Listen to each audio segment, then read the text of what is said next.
What about the practice of urban spelunking, often known as urban exploration? It's great fun, akin to exploring in the present day. You go into abandoned, but fascinating, structures. It's not unlike an online massively multiplayer role-playing game in that random dangers can pop up at any time. It's weird that there are instances when you have to avoid security guards. Some of these structures have been abandoned for years. They're all heavily labeled, and you might even run into the taggers themselves occasionally. Moreover, there are squatters, some of whom are uncannily similar to the real thing. It's fantastic, a real burst of excitement. My name is Sandra, and I'm an expert city explorer. I am a student at Colorado State University working for a degree in business. Thanks to some serendipity on the recruiting trail, I was able to secure a full athletic scholarship to compete in track and field. We need to cheer on the Rams. Unlike some students, I don't have to hold down a job to pay my way through school, so I have plenty of spare time to travel. Of course, we have our own social group. It's circulated among geocachers because we have a lot in common. We talk about the most interesting sites we've been and offer each other advice on how to best enjoy them. And that's how I found out about the historic Carnival Hotel in Bivouac, Colorado. It seems that in the 1980s, Japanese firms were aggressively taking the initiative and launching new businesses in the United States. The name of the founding firm is unknown to me. Strangely, our group website is really sparse on details. But this organization set out to make Colorado's version of Las Vegas. They were probably planning to bribe a number of state officials in order to legalize gambling. As the name suggests, they had plans to build a city called Bivouac on land acquired alongside the highway. The entire project, including the completed hotel with a carnival motif, was dissolved due to financial problems. The Carnival Cruise Line has filed a lawsuit due to the use of the name, among other issues. There appears to be only one hotel and a handful of other constructed structures, all of which are now in state ownership and sit idle. Some of the pictures that other explorers uploaded piqued my interest. Some customers had apparently already been accommodated at the hotel before it was shut down. Amazing photographs of a roller coaster's construction and actual carnival games were on display in the hotel foyer. It was planned to drop straight down the side of the hotel from the roof. Wow, that would have been incredible. Evidently, a mansion made entirely of mirrors was also planned. The features' entrances were depicted in a single image. The mirrors within were visible after the padlock was cut with bolt cutters. Just don't go in there, the individual who shared the photo warned. I felt like I was being followed the whole time, and it was so simple to get disoriented. I just couldn't get away quick enough. Group site information on Bivouac indicates that a security guard makes a daily noontime drive-by. If they can't see a car, they won't bother to break in, so long as the door is closed. I gave in and booked a room at the hotel as soon as I could think about it. Particularly, I was interested in checking out that House of Mirrors so that I could brag about it on the internet. The old explorer's writings presented me with a challenge that I was eager to take on. He made it halfway before backing out of fear. Being the first person to exit the House of Mirrors would cement my status as a courageous adventurer. Due to the length of the journey, I decided to schedule my vacation for spring break instead.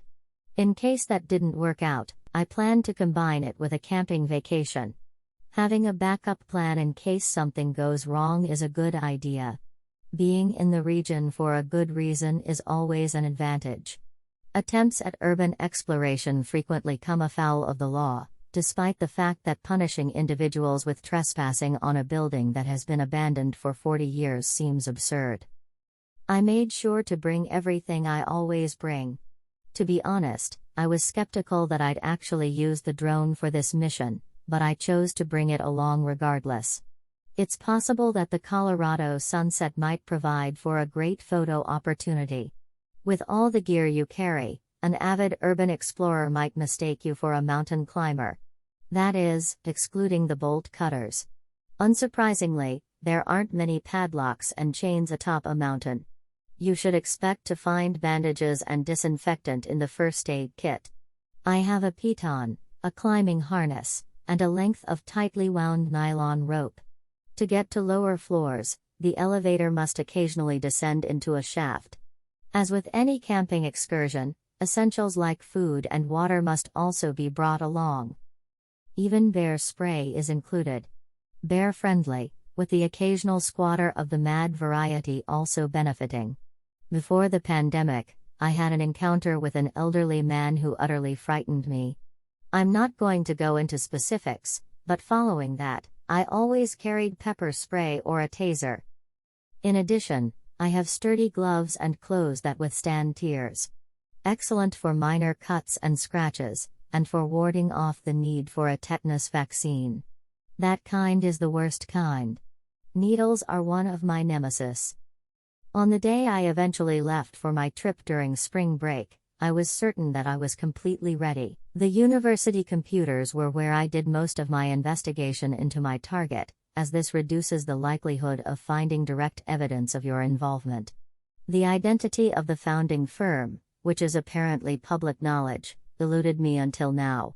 When trying to locate documents written before the widespread adoption of the Internet, I ran into the same difficulty.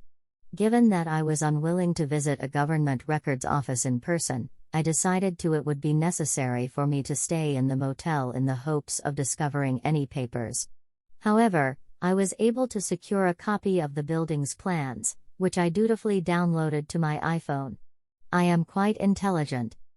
Or at least that's what I thought at the time. Now that I know more, the old Carnival Hotel in Bivouac, Colorado, would be the last place I'd ever want to visit.